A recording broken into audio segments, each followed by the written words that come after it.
প্রিয় দর্শক, আসসালামু আলাইকুম। স্বাগত জানাচ্ছি দেশপ্রিয় টিভিতে। আশা করি যে যেখানে আছেন ভালো আছেন, সুস্থ আছেন। বাংলাদেশে সড়কে চাঁদাবাজি এটি কিন্তু নতুন কিছু নয়। বছরের পর বছর সমালোচনা হয়েছে, প্রতিবাদ হয়েছে। কিন্তু প্রতিকার নেই বললেই চলে। অনেকে বলছেন এটি এখন আর চাঁদাবাজি নয়, এটি এখন হয়ে গেছে মিউচুয়াল আন্ডারস্ট্যান্ডিং। সম্প্রতি সড়ক পরিবহন খাত নিয়ে একটি বিতর্কিত মন্তব্য করেছেন বিএনপি সরকারের সড়ক পরিবহন ও সেতুমন্ত্রী জনাব শেখ রবিউল আলম।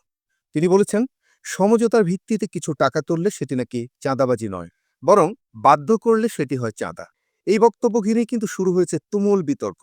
প্রশ্ন উঠেছে, চাঁদা কি সমঝোতায় বৈধ হয়ে যায়?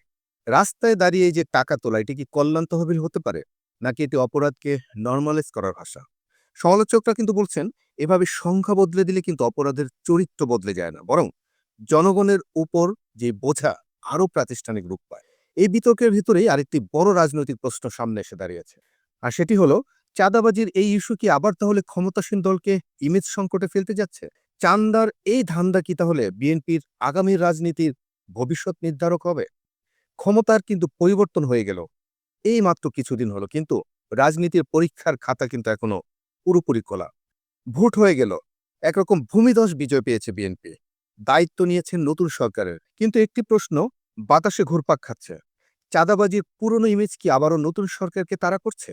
5 আগস্ট পরবর্তী সময়ের যে অভিযোগগুলো ছিল, মাঠের যে গুঞ্জন ছিল, সোশ্যাল মিডিয়ার প্রচারণা ছিল বিএনপি বিরোধী, সব মিলিয়ে বিএনপির জন্য তখন তৈরি হয়েছিল এক বড় ধরনের ইমেজ সংকট। সেই সংকট কাটিয়ে উঠে জনগণের আস্থা নিয়ে শেষ পর্যন্ত ক্ষমতায় আসলো বিএনপি। কিন্তু সামনের এই যে 5 বছর, সবচেয়ে বড় চ্যালেঞ্জের মুখোমুখি হতে যাচ্ছে এই বিএনপি, আর তা হলো চান্দার এই ধান্দা।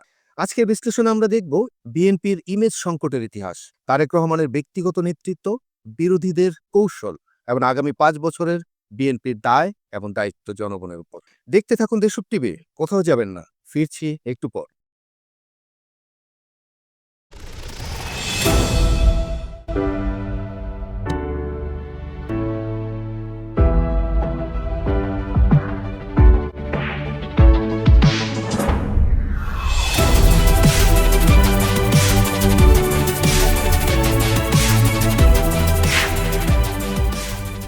প্রিয় দর্শক, 5 আগস্টের পট পরিবর্তনের পর দেশের বিভিন্ন জায়গা থেকে চাঁদাবাজি, দখলদারিত্ব আর প্রভাব বিস্তারের অভিযোগ উঠতে থাকে বিএনপির বিরুদ্ধে।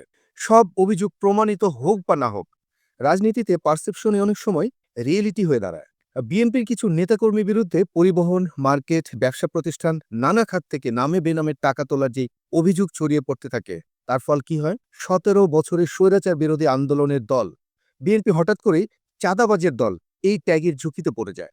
এটি শুধু রাজনৈতিক আক্রমণ ছিল না, কিন্তু এটি ছিল একেবারে নৈতিক প্রশ্ন। কারণ চাঁদাবাজি মানে দ্রব্যমূল্য বৃদ্ধি, পরিবহনের অতিরিক্ত খরচ আর ব্যবসার উপর এক ধরনের বাড়তি চাপ, যা শেষ পর্যন্ত জনগণের ঘাড়ের উপর বোঝা হয়ে চেপে বসে। ভোক্তার পকেট থেকে আয়ের বিপরীতে অতিরিক্ত কিছু টাকা খসে যায় জনগণের কাছে। তাই এই ইস্যুটি ছিল অত্যন্ত স্পর্শকাতর। এই সংকটের মধ্যেও একটি বিষয় কিন্তু স্পষ্ট হয়, দল বিতর্কে থাকলেও ব্যক্তি তারেকের ইমেজ কিন্তু তুলনামূলকভাবে অটুট ছিল শেষ পর্যন্ত। কারণ অভিযোগ উঠলেই জনাব তারেক রহমান কিন্তু তাৎক্ষণিক কারণ দর্শনের নোটিশ, বহিষ্কার সহ নানা ধরনের শাস্তিমূলক ব্যবস্থা নিয়েছিলেন দলের নেতাকর্মীদের বিরুদ্ধে। তিনি অত্যন্ত দৃশ্যমানভাবে দেখাতে চেয়েছিলেন, দলের নাম ভাঙিয়ে অনিয়ম কোনোভাবেই বরদাস্ত করা হবে না। দলের নেতাকর্মীদের প্রতি এটি ছিল তারেক রহমানের এক ধরনের বড় ধরনের বার্তা। রাজনীতিতে কিন্তু কখনো কখনো দ্রুত শাস্তি বা দ্রুত সিদ্ধান্ত বিচারের চেয়েও বড় রাজনৈতিক সংকেত দেয়। আর এখানেই জনগণের একাংশ দ্বিতীয়বার ভাবতে শুরু করে, দল ভুল করতে পারে, কিন্তু নেতা তো সংশোধন করছেন। এই প্রশ্নেই তারেক রহমান আস্থা তৈরি করতে পেরেছিলেন বাংলাদেশের জনগণের। অনেকে বলছেন, ত্রয়োদশ জাতীয় সংসদ নির্বাচনে মানুষ কিন্তু দল নয়, ব্যক্তি তারেক রহমানকেই সবচেয়ে বেশি আস্থায় নিয়েছিলেন, বেশি বিশ্বাস করেছিলেন। নির্বাচন চলাকালেও জামাত, এনসিপি জোটসহ বিরোধী পক্ষ এই ইস্যুটিকে, বিশেষ করে বিএনপির বিরুদ্ধে চাঁদাবাজি ইস্যুটি কি করেছেন প্রধান হাতিয়ার। মাঠে বিরোধীদের বক্তব্য ছিল, ক্ষমতায় আসার আগেই যদি বিএনপির এই অবস্থা হয়, তাহলে ক্ষমতায় গেলে সে কি করবে?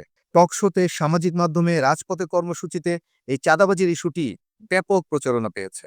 এবং মনে রাখতে হবে, বিরোধী রাজনীতি কিন্তু কখনোই কোনো ইস্যুকে সহজে ফেলে দেন না। আর চাঁদাবাজির ইস্যু তো বিরোধীদের জন্য একেবারে ছেলের হাতের মোয়ার মতো ছিল। বর্তমান সরকারের এই ৫ বছরেও কিন্তু বিরোধী পক্ষ ছায়া মন্ত্রিসভা গঠনের মাধ্যমে তারেক রহমানের প্রতিটি মন্ত্রণালয়ে, প্রতিটি খাতে সারাক্ষণ তীক্ষ্ণ নজর রাখবে। কারণ বিএনপি সরকারের বিরুদ্ধে ছোট একটি প্রমাণ, একটি ভিডিও, কোনো একটি অভিযোগ কিংবা কোনো একটি ভাইরাল পোস্ট সরকারকে অস্থির করে তুলতে পারে এবং এটি খুবই ভালো জানে বিরোধী পক্ষ। এখন প্রশ্ন, সবচেয়ে বড় চ্যালেঞ্জটা তাহলে কোথায়? বড় চ্যালেঞ্জটি হচ্ছে আসলে দলের ভেতরে। বিশেষ করে ছাত্রদল, যুবদল, স্বেচ্ছাসেবক দল সহ সর্বস্তরের নেতাকর্মীদের এই চাঁদার ধান্দা থেকে বিরত রাখতে হবে বিএনপিকে, বিশেষ করে তারেক রহমানকে। পরিবহন সেক্টরকে চাঁদামুক্ত করা, মার্কেট ও ফুটপাত থেকে নামে বেনামে চাঁদা আদায় বন্ধ করা, ইভেন্টের নামে টাকা তোলা বন্ধ করা, অবৈধ সুবিধা দেওয়ার বিনিময়ে অর্থ আদায় বন্ধ করা, এই সব কিছুতেই তীক্ষ্ণ নজর রাখতে হবে তারেক রহমানকে। আর এই কাজ করতে গেলে হয়তো নিজের দলের ঘনিষ্ঠ ব্যক্তিদের বিরুদ্ধেও অনেক সময় কঠিন সিদ্ধান্ত নিতে হতে পারে। রাষ্ট্রনায়ক হতে গেলে দলীয় আবেগকে কিন্তু অনেক সময় রাষ্ট্রীয় স্বার্থের কাছে জলাঞ্জলি দিতে হয়। আগামী ৫ বছর দেশের মানুষ কিন্তু তীক্ষ্ণ নজর রাখবে বিএনপি সরকারের উপরে, বিশেষ করে দ্রব্যমূল্য, পরিবহন খাতে চাঁদাবাজি, দুর্নীতি ও অর্থ পাচার, পররাষ্ট্রনীতি, বিশেষ করে ভারত প্রসঙ্গ এবং সর্বোপরি এই চাঁদাবাজির ইস্যু। কারণ এই ইস্যুগুলো কিন্তু সরাসরি জনজীবনের সাথে যুক্ত, মানুষের আবেগের সাথে যুক্ত। একটি বাড়তি ভাড়া, একটি অতিরিক্ত টোল, একটি জোরপূর্বক চাঁদা সরকারের হাজারো ভালো কাজের বিপরীতে অনেক সময় শক্তিশালী অস্ত্র হয়ে উঠতে পারে, বিশেষ করে বিরোধীদের জন্য। বিএনপিকে মনে রাখতে হবে, ৫ আগস্ট পরবর্তী ইমেজ সংকট সত্ত্বেও বাংলাদেশের মানুষ স্বাধীনতার বিপক্ষের শক্তিকে পাশ কাটিয়েছে।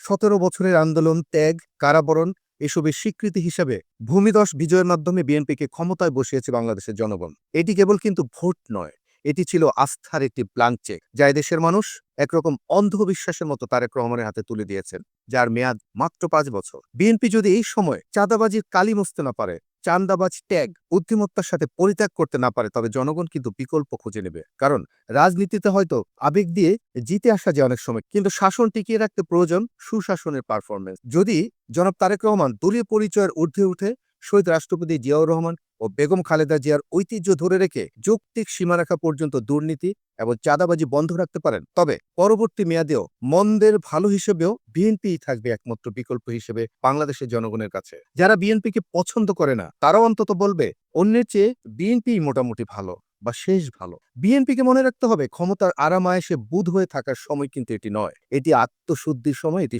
সংশোধনের সময়, এটি প্রমাণের সময়। দুর্নীতি হয়তো শতভাগ বন্ধ করা কঠিন, কিন্তু দুর্নীতি বন্ধের শতভাগ আন্তরিকতার ১ ভাগও যেন কমতি না হয়। আর এটি এই পুরো সময় মনে রাখতে হবে বিএনপির সরকার। বিএনপিকে মনে রাখতে হবে এই বিজয় কৃতজ্ঞতার ভোট, এই আস্থা ৫ বছরের জন্য এক ধরনের জামানত। চাঁদার ধান্দা যদি আবার রাজনীতির কেন্দ্রে চলে আসে, তবে ইতিহাস কিন্তু নির্মম হবে বিএনপির জন্য। কিন্তু যদি কঠোর সিদ্ধান্ত, স্বচ্ছ প্রশাসন এবং দৃশ্যমান শুদ্ধি অভিযানের মাধ্যমে এই ৫ বছর বিএনপি জনগণের আস্থা অর্জন করতে পারে, তবে এই ৫ বছরই বিএনপির ভবিষ্যৎ রাজনীতির ভিত্তি হয়ে উঠবে। এখন প্রশ্ন একটাই, চাঁদার প্রলোভন বড় নাকি জনগণের আস্থাটা বড়? তাৎক্ষণিক সুবিধাটাই বড় নাকি দীর্ঘমেয়াদী রাজনৈতিক ভবিষ্যৎটাই সবচেয়ে বড়? কয়েকজনের আর্থিক স্বার্থ বড় নাকি একটি মানুষের বিশ্বাস বড়? ক্ষমতার সুযোগ নিয়ে দলের নাম ভাঙিয়ে ক্ষুদ্র লাভের রাজনীতি করা সহজ, কিন্তু সেই ক্ষুদ্র লাভই কিন্তু একসময় বৃহৎ ক্ষতির কারণ হয়ে দাঁড়াতে পারে। বিএনপি কি বুঝতে পারবে, একটি অবৈধ চাঁদার টাকা হয়তো একটি গ্রুপ শক্তিশালী হয়ে উঠবে, কিন্তু একটি সরকার দুর্বল থেকে দুর্বল হয়ে পড়বে। জনগণ কি আবারও বলবে ভুল করেছি আমরা, নাকি বলবে এবার তারা সত্যিই বদলেছে? এই লড়াই আসলে অর্থের নয়, এই লড়াই ইমেজের, ক্ষমতার নয়, এই লড়াই বিশ্বাসের। শেষ পর্যন্ত বিএনপি কোনটিকে নিজের করে নেবে, ক্ষণিকের এই প্রলোভন নাকি ইতিহাসে জনগণের হৃদয়ে টিকে থাকার মতো আছে? সিদ্ধান্ত এখন বিএনপির। সঠিক সিদ্ধান্ত যদি না নিতে পারে, তবে যথাসময়ে ঠিকই কিন্তু জনগণ রায় দিয়ে দিবে বিএনপির বিরুদ্ধে। বিএনপিকে এই বিষয়টি মাথায় রাখতে হবে এই পুরো সময়টি জুড়ে। প্রিয় দর্শক, আজ এ পর্যন্তই। এমন বিস্তারিত তথ্যভিত্তিক বিশ্লেষণ ও প্রতিদিনের ব্রেকিং নিউজ পেতে চোখ রাখুন দেশপ্রিয় টিভিতে। চ্যানেলটি সাবস্ক্রাইব করুন, আমাদের সাথে থাকতে নোটিফিকেশন বেল অন রাখুন সব সময়, যেন রাজনীতি সংক্রান্ত কোনো আপডেট আপনার মিস না হয়ে যায়। ইচ্ছে করলে আমাদের ফেসবুক পেজ, ইনস্টাগ্রাম আর টিকটক ফলো করুন। আবার দেখা হবে পরবর্তী ভিডিওতে। সে পর্যন্ত ভালো থাকুন, সুস্থ থাকুন। ধন্যবাদ।